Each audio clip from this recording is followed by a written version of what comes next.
Sup you beautiful people. Hope you've had a fantastic day. Welcome back to another new episode of What If Deku Was Trained by Saitama, an alternate universe where Izuku isn't trained by the one with one for all, but an old bald man who only needed one punch for all the enemies he had ever encountered. Know this, the strongest hero isn't necessarily the strongest man.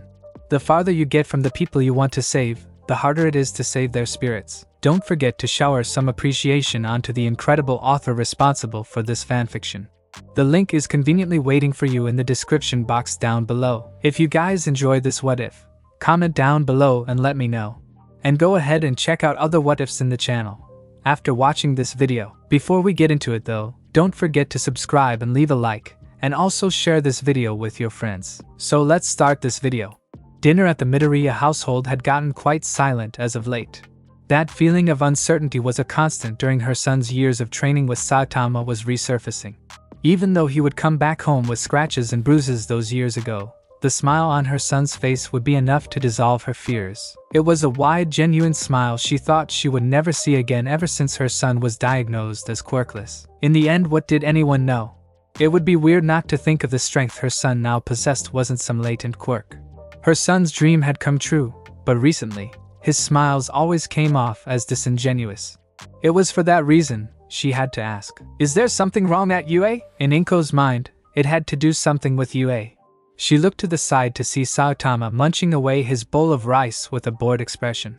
Saitama-sensei was a substitute teacher at UA, and recently he had his hands full with the third-year classes presumably mulling over lesson plans. The normally laid-back old man was clearly someone who did not like paperwork or grading, but when something had to be done, he could do it without fail. It could be her son had simply taken Saitama for granted and was now unhappy with Saitama's new busy schedule. It wouldn't be surprising that her son craved a father figure considering how her husband was constantly away. Actually, do I have a sister?" Inko was taken aback. Do you want one?" Inko never really planned on having another child, but it wouldn't be weird for her son who didn't seem to have any friends to be lonely. "So I'm a single child," is what her son mutters to himself. She never prized too hard on her husband, but considering he was never home, but she did not like what her son was insinuating. Inko was getting worked up and her son quickly picked up on what she was thinking. No, it's not like that, Mom.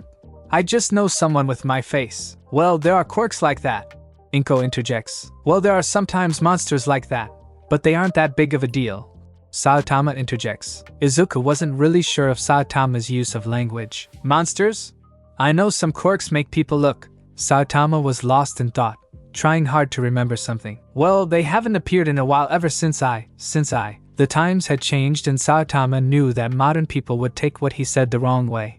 There have been times in the past eras where people tried to lock him away for what he had casually admitted. He had played along back then, but then again, there wasn't a place that could ever hold him. "Just don't think about it," Saitama says. Deku learned that there are some questions Saitama would never answer, so he posed one that he would. "Didn't you ever wonder what it meant to be the greatest hero? That always sounded boring as hell." Ever since her son gained that strength of his, Inko was overjoyed, yet it was clear to her that her son had lost something besides his hair.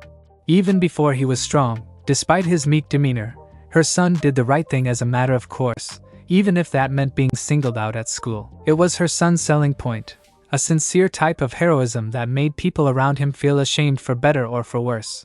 Something that could push others away just as easily as it could inspire others. It was the trait that created the rift with his childhood friends. It was a trait even All Might would admire. "He's forgotten, hasn't he?" The great strength that he now has in spades has obscured that one striking trait of his. With his abundant power, he had burdened himself with some vague sense of responsibility, obsessing with what a hero should do out of obligation as opposed to what he would have done naturally out of altruism. Boring as hell? Izuku knew that answer was coming. It wasn't a question anyone really had an answer to. Not even All Might, the number one hero, had a concrete answer to that. All Might himself would admit he just simply believed that the country needed a symbol and hit the pavement running. Saitama clears his throat with a trickle of sweat hidden behind his scalp. Ahem. "Jay, just think about what you can do as a hero and how to get better at it. Pick a goal and run with it.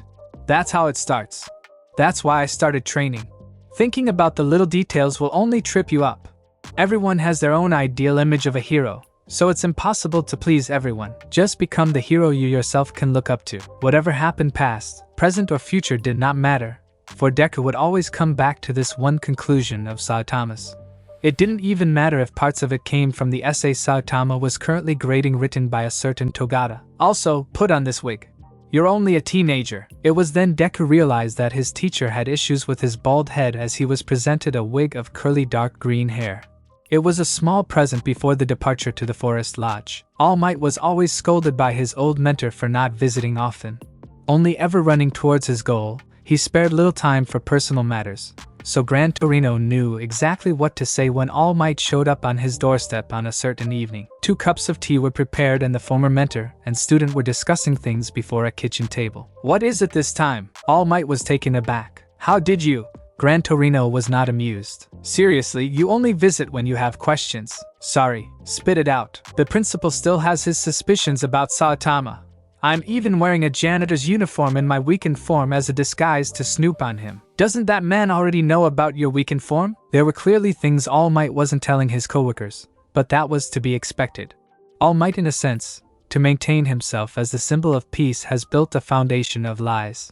His failing health, his true identity, and the nature of his quirk were only several of the lies perpetuated in the benefit of society. Do you still have lingering doubts about Saitama, or do you not have the courage to confront the principal? Well, Nezu isn't human, so it makes sense for him to be wary of Saitama. Why is that? Tashinori, you're still ignorant of the Dark Age, was Gran Torino's response. In the rebuilding of society, many cardinal truths were brushed under the rug. The existence of All for One in the public eye was reduced to a mere rumor on the internet, even though his underground empire was very real. All Might thought he knew them all, but that was not the truth. There were still many truths of this world that even the most informed do not know. History that even someone as old as me isn't too clear about. It was the age even before All for One.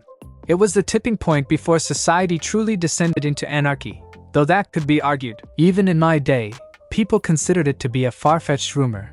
But after witnessing him in action, scavenging whatever leads I had over the decades, it must have been true, all of it. Sensei, stop beating around the bush.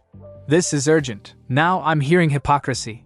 You're aware of the social upheaval caused by quirks. The appearance of quirks challenged society's perception of what was human, and plunged the world into anarchy. What of it? Anarchy is always something people try to avoid. The government took measures to cover up the initial existence of quirks. Well, back then, the word quirk wasn't coined just yet, a time before quirks were even a term. In those days, if you were lucky, they would pass you off as a superhero. That's what happened to the Tornado of Terror, the number 2 hero of the Dark Age. She was marketed as a hero with psychic powers. The not-so-lucky ones, those that did not fit the human mold, people that looked like animals for example, were labeled as mysterious beings and executed by the army on sight. The government claimed they didn't know where these mysterious beings came from, but it was all a ruse. These late bloomers, suddenly taking on forms that would seem pedestrian today, treated as non-human by others, thinking of themselves as non-human and lacking the basic rights of humans, a lot of those mysterious beings turned to violent crime, becoming monsters. Eventually, the task of executing these mysterious beings, once a task for the army, fell onto the precursor to our hero association with heroes more suitable for the task. So Saitama-sensei was. Nezu's suspicions were not ungrounded. The strongest hero, thus the greatest executioner. Then, no matter what anyone says, that doesn't discount the fact that he's a hero like you. He's saved the world countless times and continues to save people. Even as the people he's saved called him a fraud in one era, a murderer in the next. As a fellow hero, you should understand the fact that you can only save those you side with. All Might understands. There are times when lethal force is the only option available. He still recalls All for One's unmoving body. As All for One gouged at his stomach, he gouged at his face in retaliation. There are villains in this world that can't be bought, bribed, or bargained with. They won't stop, which is why heroes can't either. He's a hero that this world needs, yet he's not a hero this world ever deserved. So what should I do? Gran Torino puts his cup of tea down. Have faith. That's the least you could do. When it comes to that man, everything works out in the end. It was the first day of the trip. The gears of fate were turning round and round, but the wheels on the bus did not. On the way to the Forest Lodge, the bus had stopped at the side of the cliff. This was the territory of the Pussycats. one of the founding hero teams of the Union Affairs Office with 12 years of mountain rescue operations. Something in Deku had told him he should have been more enthusiastic. After experiencing a taste of world of heroes and villains, his enthusiasm was subdued. The wild pussy cats. No reaction. No one in Class A was reacting. In a sense, their over-the-top introduction was flaccid. The students were as interested as the little kid that had to tang along with his aunt. The long bus ride seemed to have dulled their senses, or these older heroes had lost the ability to connect with today's youth. 18 at heart. That was what they tried to convince themselves of. But the kids weren't buying it. The lodgings were on the base of a mountain, so what came next was only obvious. The kittens that don't make it by 12:30 a.m. ain't eating. The first day of the forest lodge was an uneventful one, even as the dirt below exploded beneath their feet. Into the so-called forest of magical beasts they went. Pretty uninspired was Denki's reaction until they met a monster. Magical bee. Smash. Deku smashed the monster made of earth without any reservations. It only took one hit. It wasn't human. That was a fact Deku could find solace in. To be a hero, he had to steel himself. It happened so fast that Mineta didn't even register it, which was a blessing for the one in charge of laundry. For someone that was not a pro hero, damaging public property was forbidden, even if one was a hero in training, but the land before them was not public property. The land was owned privately by the pussy cats, and they gave the students permission to do whatever they wished to that land. Unlike in the city, without a building or road in sight, Deku had free rein to use his strength. Serious stomp. With a stomp of his foot, Deku parted the forest, clearing a road for his classmates. Some were thankful, the teachers especially were not. "He's making it too easy," was Aizawa's complaint, but the alternative was giving Deku special treatment, which was non-ideal. "A nice, easy stroll, isn't that?" was what Kirishima was saying until Bakugo mutters something under his breath and makes a beeline for the front, leaving fumes in his wake. Under an hour later, Class A reached the lodgings. "My awakened earth beasts, you could have showed some mercy.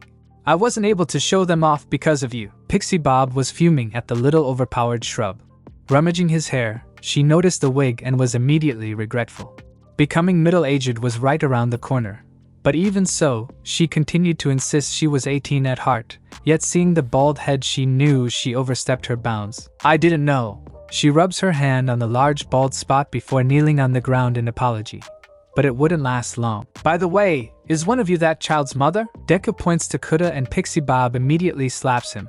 Mandalay did not feel sorry for the tactless boy who raised him. As he looks toward her nephew, she is reminded of the painful truth that not every household has a perfectly functioning household. She wonders what sort of father figure the boy had to be able to say that to women with a straight face. "Watch out for the hysterical types," was Saitama's voice echoing in Deku's head. "He's my nephew," Mandalay clarifies. It was then Kuda approached the balding brat. Deku extends his hand towards the little Kuda, initiating a handshake. "Hi, my name is..." Crunch. Ow. Kuda is clutching his bloodied fist, aiming a punch in between the legs, yet it was his fist that was in pain. "Balls of steel," was what escaped Kirishima's mouth. Deku shoots the kid with a smile. "Are you alright?" Kuda turns away. "Stop pretending to smile. It's disgusting." In front of Kuda did kids that wanted to be corny-ass heroes. Drunk on their quirks, humanity had gone mad. That was the truth Kuda believed. Idiots were trying to replicate fantasy into reality just because they were born with a fantastical power. That was the case with the idiot in front of him. That was the case of his parents who put that fantasy before raising him. That was the case of the idiots he lived around that encouraged that type of childish behavior. But he believed himself to be different. Kuda walks away, ignoring the snide comment of, "He's trying to act like an adult," from an abrasive-looking moron. Everyone is insane, killing each other like idiots with their quirks. He believed himself to be rational like Shigaraki and his league of villains. When insanity is the norm, the sane appear insane. They reached the lodgings earlier than expected, so there was time to kill. Non-lethal disabling techniques were something Deku had to learn based on Saitama's advice. If he wanted to become a hero that could save everyone, power alone was not enough. It was for that reason he worked up the courage to ask Uraraka to teach him what she had learned from Gunhead at her internship. It was unfortunate that she turned him down. "See, can you teach me Gunhead's martial arts? Are you sure that's safe?" Fiddling with her fingers, she tried not to sound rude. Deku was also mumbling, as he had never had experience talking to the opposite sex, discounting his mother. It's not like I love living or anything, but..." Deku could understand her reasoning.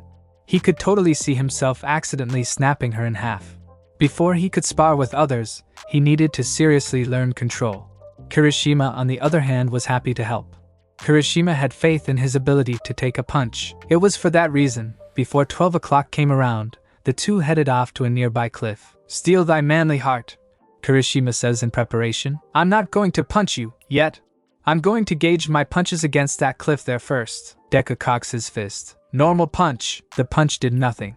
Kirishima was shielding his eyes with his arms, expecting something flashier like a dust explosion. How about serious smash? The punch this time meets Kirishima's original expectation. The cliff is split in two, and the area erupts in an explosion of dust. Fragments rain down upon them. Kirishima felt sorry for whoever had to do their laundry. Cough cough. As the smoke clears, Deku spies an old short man that wasn't there before. Seriously, being that man's disciple, I was expecting more. Sorry, I thought. Deku should have been more mindful of his surroundings. He thought he and Kirishima were the only ones in the vicinity. Yet the old man lectured him in something he didn't expect. "You call that serious? That was just a normal punch." Glancing away from the rubble which was once part of a mountain, Deku glances over to see an unfamiliar old short man with a cane. Deku only knew one person that calls out normal punches as a special move. "Do you know Saitama-sensei?" The old man is not amused. "Do you?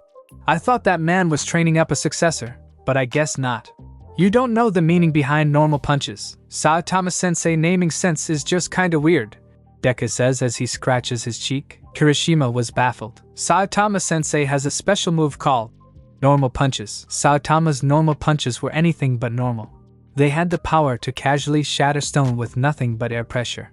The fact that Saitama literally announces of their normality despite their abnormality only added to the abnormality. "It's an intimidation tactic, you dingnut." The old man's cane makes a hearty thwack upon Deku's head, a warning to his opponents that he isn't taking things seriously. The old man explains, and it is then Deku understands it all. It was a warning that he had strength to spare. An intimidation tactic not unlike the cocky grin that stretches across All Might's face as he dives into a fray. Kirishima tries to wrap his head around Saitama's naming sense. "So serious series is when you go all out?" "No, it's when he's being courteous to his opponent." Gran Torino was starting to have concerns over the common sense of the newest generation. "I don't get it. You claim to be a man, don't you? Would you accept defeat with a smile if your opponent was just playing around?" Gran Torino was starting to lose his patience, until it all clicked for Kirishima. Tears were welling up in his eyes once again. "Of course not. So that's it. Damn it, that's so manly." Even if he was the strongest, Saitama would still acknowledge them. Those kindred spirits that took pride in their strength and sought the thrill of battle just as he did long ago. "So that's it," was what Deku mutters as he zones out to take notes.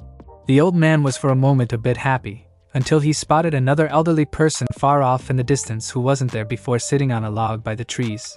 The face could not be seen, hidden behind a green helmet with a singular glowing eye and a respirator-type device. It was quite literally a Zakuto in a suit. From the unsettling presence exuded, it could only have been one person. "All for one," was what Gran Torino uttered under his breath. "What's wrong?" Gran Torino motions his hands. "Redhead, you move along now. It's Red Riot. Don't play smart with me because I know you ain't." Shimura had some rude friends. Gran Torino positions himself between the kids and the King of Night, who was more machine than man, and tells the red-headed one to run away. But to Gran Torino's displeasure, Kirishima stayed. Gran Torino would have to live with that fact as he turns to the King of Night. "So it was you all along?" Deku was confused with what was happening. Who? The League of Villains had been underestimated many times, and Gran Torino had a suspicion of who was behind the group, but he didn't want to believe it to be true. Even so, that inkling of suspicion was why he was here. Despite that, he could not fathom the final boss revealing himself so soon. He was only expecting that annoying youth and his gang of problem children. There was not enough backup to handle a final boss among the professional heroes gathered at this site. "I'm not here to fight. I'm here like any other teacher, to bear witness to my students' growth as well as his." Gran Torino stares at Saitama's young apprentice.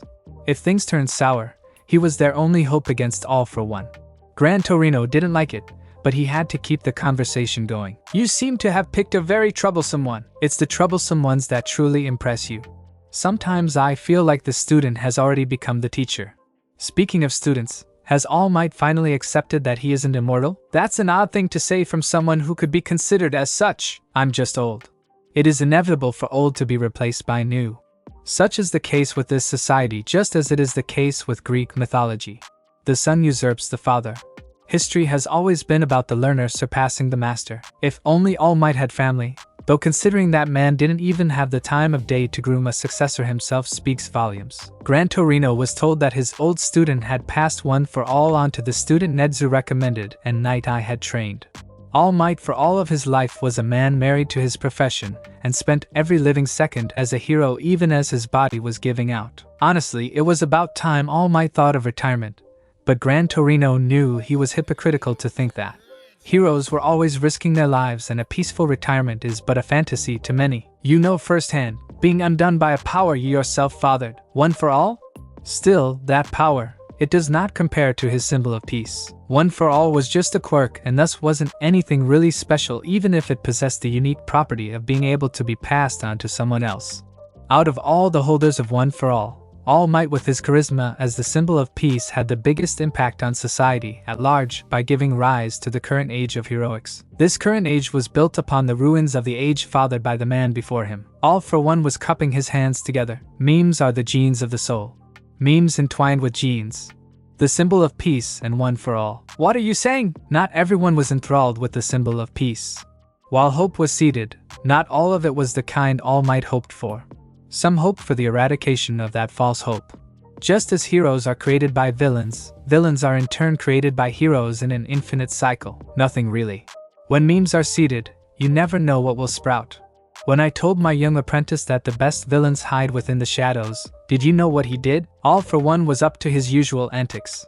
Gran Torino knew he shouldn't take his words too seriously. He played stealth games. It was hard to understand someone so far removed from modern humanity. Saitama was the same in that regard. I'm too young to understand that type of humor or that reference you're trying to make. A little outdated even in my youth, honestly, even with all the HD remaster collections. Gran Torino was staring down at All for One, ready to react to a moment's notice. A finger set to the speed dial on his cell phone. Deku was alert and on his toes ready to act. You're being overly cautious. I like to believe we're the rational sort. I'm only here to observe. With that boy behind you, there's nothing I can really do anyways. If I act now, it will be inevitable defeat for me. Yet you still have the guts to be here? Deku could sense the animosity in the air. Kirishima was choking on it. The boy behind you doesn't even know who I am. Are you really going to drag him in a struggle he shouldn't be concerned with? Deku understands the implications. While he doesn't know who this masked-suited man was, the man clearly knew him. The only connection Deku could think of was something involving Saitama-sensei.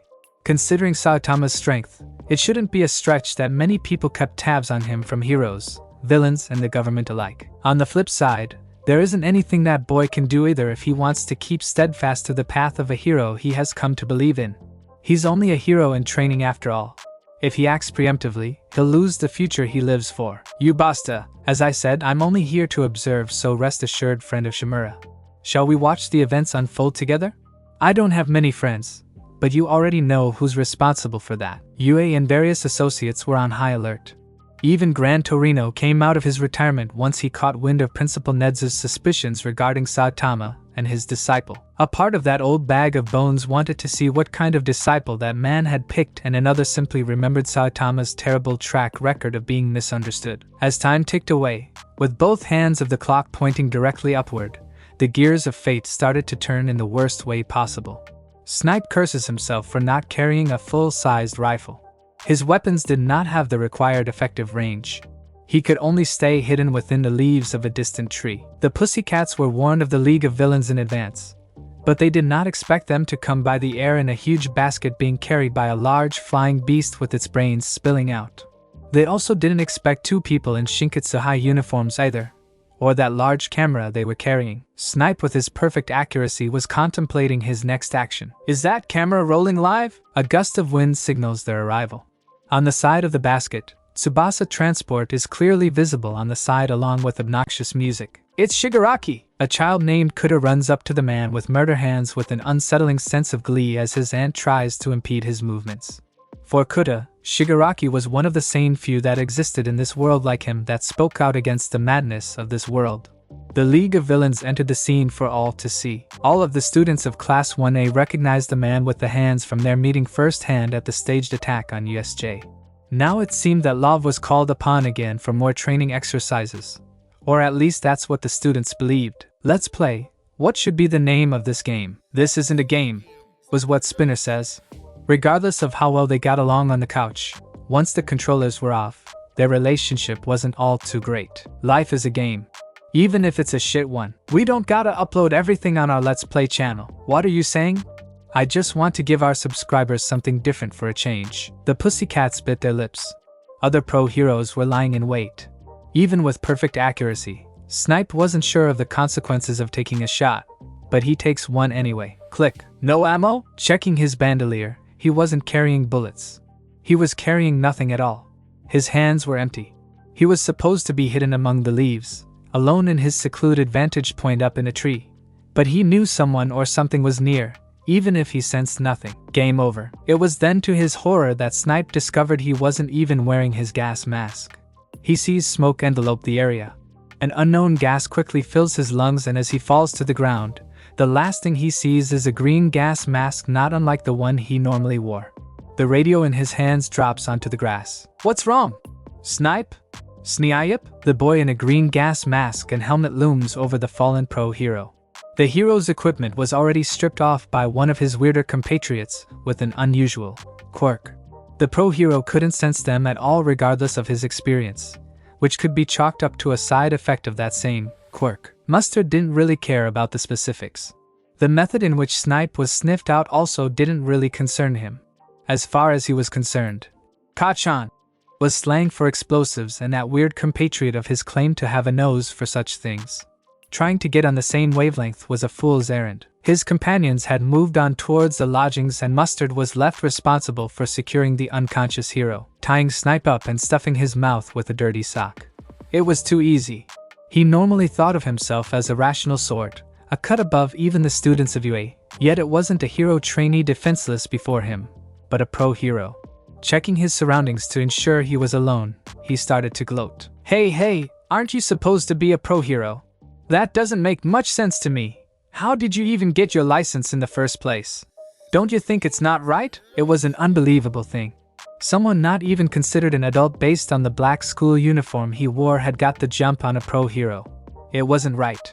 A mob character, like Mustard, was able to overcome an existence known as a hero.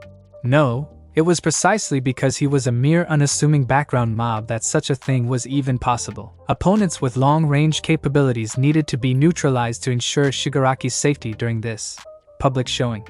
He wanted to pull out his revolver, but remembers that killing anyone here would be against the wishes of their shadowy orchestrator. Target secured, ready for extraction. The black misted figure is radioed in to recover one of the spoils of this operation. Understood. Kurojiri had no choice but to participate in this farce, or else Shigaraki would have actually suggested tying balloons to captured targets.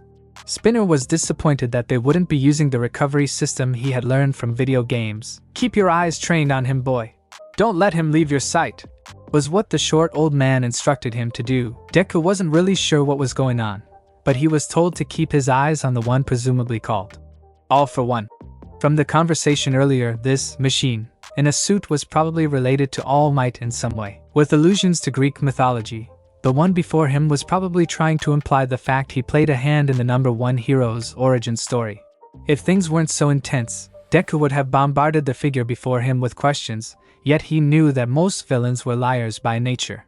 Those that told the truth were even trickier. Uncertainty is something all younglings need to overcome. That was the truth. The lack of information was disconcerting. The scene before him could all be a ruse. It could be a school exercise created to correct his flaws. It could be nothing more than a distraction as some behind-the-scenes orchestrator acts behind the scenes with him out of the picture. Deku had trusted the short old man after reasoning he knew of Saitama-sensei. But all those who know of Saitama-sensei may not necessarily have the best interests for him despite what his heart told him. Saitama-sensei. Someone that acknowledges Saitama-sensei could not be a bad person. But the old man and the cyborg both talked as if they knew of Saitama-sensei. A hero's strength can be admired by both heroes and villains alike. Deku could sense the smile behind the cyborg's mask and he didn't like it. Is that a piece of rebar? Ever since that incident, Deku had begun the habit of carrying rebar to be used as a ranged weapon as well as makeshift handcuffs that could not be picked. I'm sorry, was what Deku mutters under his breath. Before Gran Torino could even blink, his hands were cuffed as well as his legs. What are you doing? Wait, in front of Gran Torino, All For One was in the same predicament. Gran Torino didn't even blink and he missed what happened. Even so, Gran Torino could sense no anxiety behind All For One's mask as if these turn of events were all according to plan. Even on the floor in a defenseless state lying on the ground, All For One still had the gall to act like he had the high ground. All your life, you were but a puppet, subject to the strings of fate. But you shed those, did you not? It was an obvious jab at his balding head and the strength he gained in exchange. Ignore his words, he's just throwing a bone or two. Gran Torino pleads. Maybe you should shed those last strings and Deku cuts the masked man off, having grown tired of the conversation that seemed to lead nowhere. So I should punch you is what you're saying? That shut him up. Deku hoists All For One like a sack of potatoes and carries him over his shoulder along with Gran Torino. Wait. I have a license in my back pocket if I could only reach it. As Gran Torino pleads to Saitama's disciple, while the bent rebar prevented his movements, he knew they were nothing for All For One. Gran Torino was still tense as a hero should never be too comfortable. After all, a villain only needs one good day. Shigaraki descends to earth, turning the basket which restrained him and his party members into ash. The breeze carries the remnants until nothing remains. Ladies and those that can't be called gentle, good day to you all. Don't mind my meat shields. Shigaraki talks with an unsettling enthusiasm. It was a wonder why he had an internet following in the first place. Then again, there was always an unsettling chunk of the populace that gravitated to and supported extremists like Stain. Shigaraki differed in that he hadn't been incriminated of anything thus far. The wild pussycats and the teachers of UA were unsure what to think. The leader of the League of Villains just so happened to appear right in front of them alongside two students from Shinkatsu High. A boy with his arms crossed in a triumphant manner and a girl holding up a camera that seemed a little too heavy. The boy gives a salute. Thank you for receiving US. Could you crank down the volume, fam?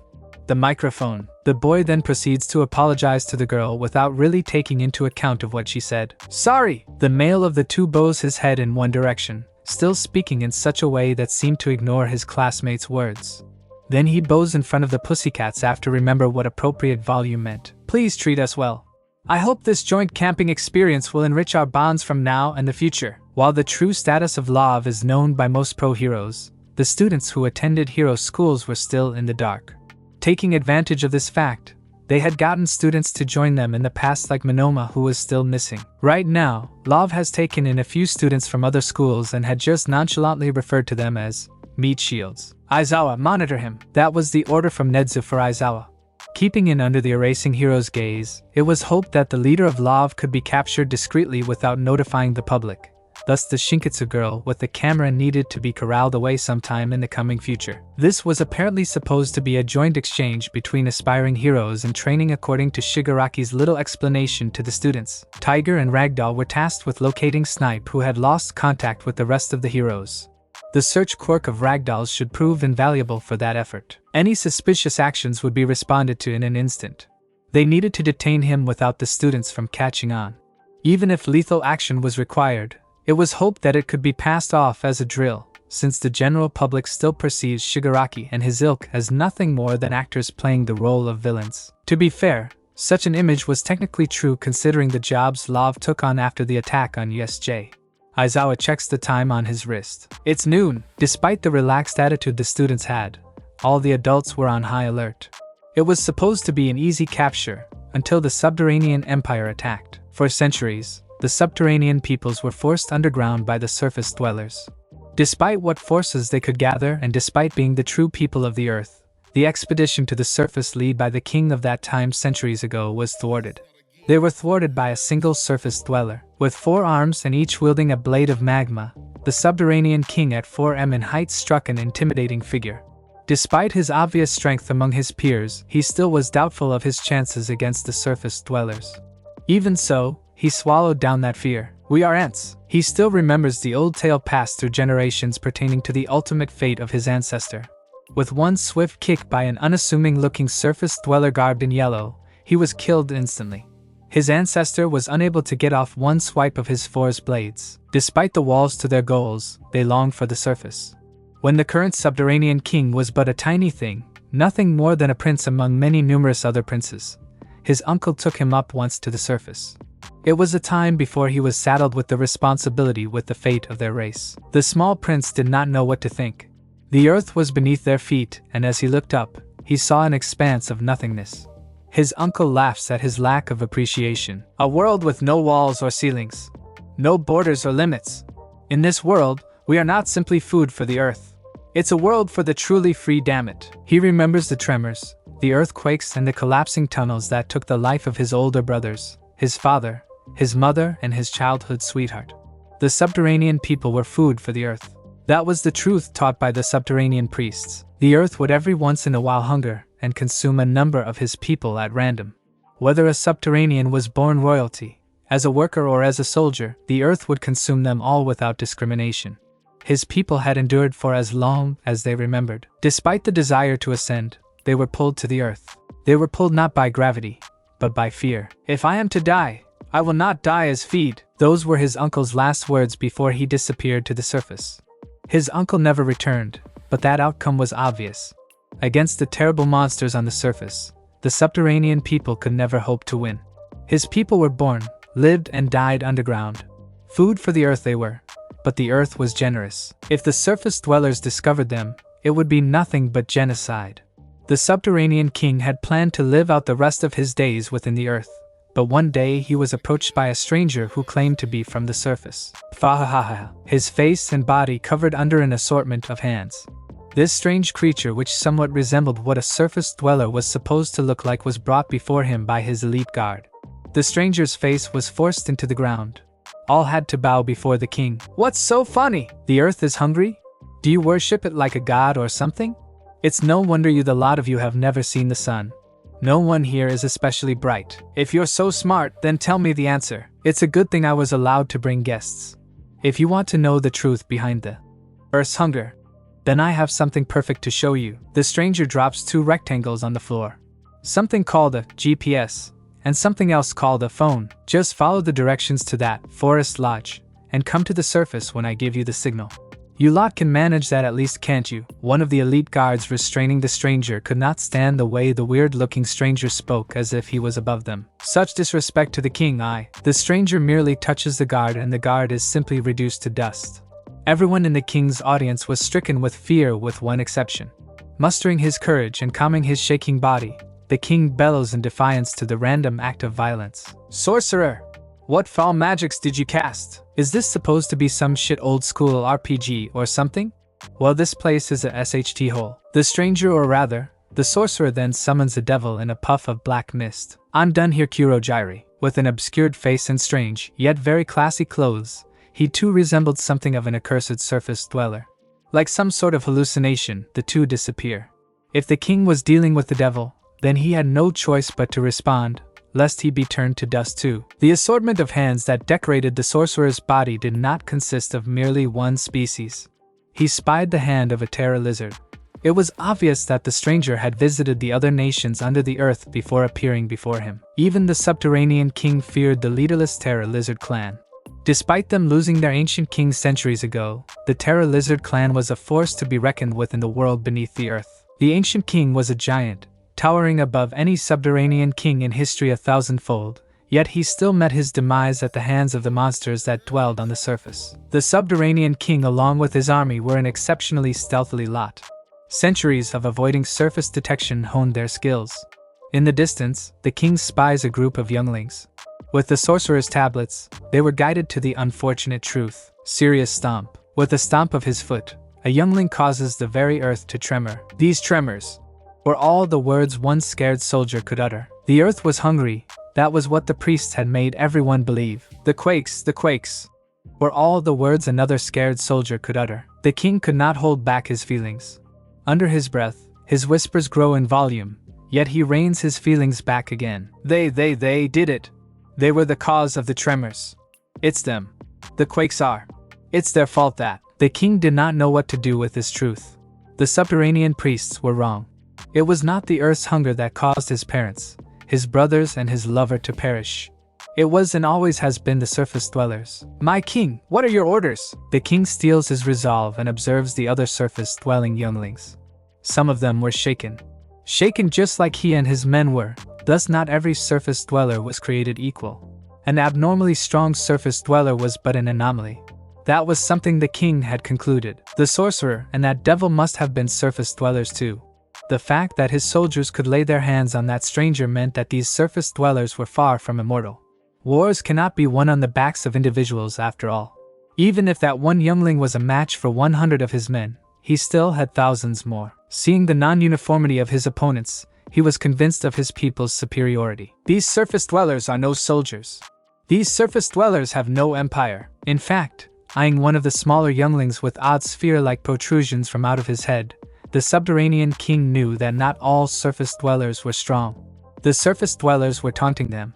The surface dwellers had known of their existence all this time. The surface dwellers creating earthquakes for fun as a playground game. It infuriated the king. What was thought to be the hunger of the earth was nothing more than a pastime for the surface dwellers. Pant, pant, pant. The king gazes up at the surface and sees something he did not see in his youth. A giant yellow gem suspended in the vast blue nothingness, accompanied by strange globs of white fibrous water sand. It was strange sand that would melt into water that occasionally formed on the surface. "We attack when the gem is perpendicular to the earth." Deku wasn't sure what was going on. On his way back to the forest lodge with 2 seniors on his shoulders and Kirishima behind him, he saw his classmates and his teachers fighting. They were fighting an army of identical-looking, hulking behemoths with multiple eyes and odd teeth. They were holed up in a fortress of ice and earth, courtesy of Todoroki and Pixie Bob, the self-proclaimed true people of the earth. So that's what he was planning. Gran Torino, who was convinced he had his head screwed on correctly, wasn't quite sure what was going on. But All for One had an inkling. "Are you saying you're not behind this?" Gran Torino could not see All for One's face, but he knew the dastardly fellow was smiling. It grated on him. This was a monster that stood above others while lurking in darkness. This was the monster that killed Nana. Thud. Gran Torino was on the ground along with All for One. "Watch it. I'm OL." The boy had disappeared from sight, focusing his efforts on the identical-looking creatures before him. All for One disappears from Gran Torino's view as he sinks into the ground through a pool of disgusting-looking mud. The Subterranean Knight Commander had led the initial charge against the surface dwellers holed up in their pathetic nest. Most of the surface dwellers before them were mere younglings, though there were some adults among them. With one swipe of his magma blade, he was able to sever the hand of a scruffy-looking adult surface dweller. "Not a quirk?" Those were the words of that particular surface dweller. The surface dwellers were not as strong as the legends said. The majority of them were weak. To think they let such a weak species monopolize the surface makes him angry at his leaders, but also thankful that they were able to discern the truth. "Tiger!" As one of his men squeezed a muscular-looking male surface dweller that dressed like female in his hands, the Subterranean Knights realized one thing. So all those stories were lies. When his men got closer to the nest, walls of earth and ice sprouted from the ground. Spikes of ice and stone could not pierce their thick hides. "Time to show off my hot spirit!" His men were pushed away from the walls by a strong gale. "Momo, get those cannons ready. So you can make stuff like that too? Didn't you watch the sports festival?" Before the Knight Commander could realize what happened, they were bombarded. Holes appeared in the flesh of his unarmored grunts, yet he was still standing. It did not matter what weapons the surface dwellers employed. They had the advantage of strength and numbers. Mere toys would only delay the inevitable. His detachment was over 100 strong, and the younglings they faced could not have been more than a few dozen. "Charge!" His fellow knights in arms charged the fortress, but their feet were caught onto something sticky, acid veil. His men were covered in a corrosive substance, but it did not burn through their hides. A pink surface dweller female screams, "Kaminari now!" A yellow-haired brat appeared before them, rushing into the middle of their formation. It was a sort of suicide attack. "Kamaniari kamikaze!" Lightning was discharged, but he and his fellow knights were people of the ground. It was clear from the face of that yellow surface dweller that these pathetic creatures had no inkling of intelligence. AP shot. The Knight Commander was disarmed. His dominant hand lay on the floor. "If you can't damage them from a distance, go point blank. Cheeky brat. I'll show you why we are the true people of the earth." The sticky balls were nothing. Taking clods of dirt with him, he rushes toward the petulant child who was carrying the infantile yellow one on his back. Quickly picking up a magma blade from one of his fallen brothers, he should have been able to take that brat's head with one sweep. The distance was nothing, yet before he knew it, he was in a world he did not know. The Knight Commander was surrounded by an expanse of blue. As he looked around, he saw unbelievable things. The gem? The white sand? This close? It was then the Knight Commander experienced the sensation of falling. Crash. The Knight Commander crashes into the earth with a mighty sound. As he looked towards the gem which was blinding his eyes, he could see his comrades populate the empty expanse these surface dwellers called the sky. As he lay on the ground, the same green-haired youngling from earlier, the quake causer, stands over him. "You!" were all the words the Knight Commander could utter at the moment. The youngling grabs him by the neck, hoisting him up in the air with strength that defied his small frame. The youngling was not amused in the slightest. There was no hint of fear in his voice, only a seething anger. The youngling had a distant gaze that seemed to pierce through him. It was terrifying. "Who do you work for?" Thud, thud, thud, thud. It was a noise the Knight Commander heard over 100 times over. "My soldiers, you!" As the Knight Commander looked around, his detachment over 100 strong was dispatched in an instant. The youngling did not gloat over what he did. For the youngling, what he did was a matter of course, like digging tunnels for his people. "You're not answering my questions. Who are you?" His brothers in arms were nothing against this particular surface dweller. We're ants." Thud. The youngling throws him onto the earth. Tears were forming in his many eyes. "We're ants." The Knight Commander was crying. "We're ants." The dream of taking back the surface was a foolish dream. Forever and always, they would be trampled upon by those that dwelled on the surface. That was the way things were. They would live underground and die underground. The Knight Commander shuts all of his eyes and opens them again. I'm still alive." The youngling in front of him was not amused. Stomp. The Knight Commander's leg becomes useless and he continued to cry. I'm sorry. Who do you work for?" "The Subterranean King." "Who? Please show mercy." "That's enough, Midoriya." The scruffy-looking surface dweller from before shows up again. What remained of his arm was wrapped up in cloth. "We're ants. We're ants. We're ants.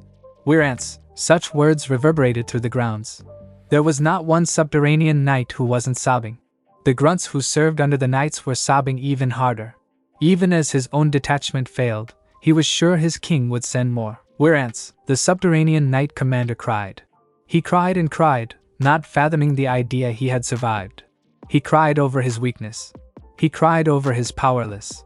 He cried over his very existence. He hoped that if there was a next life, it would not have been as cruel as this one. Would viewers mistake us for some nature channel or something?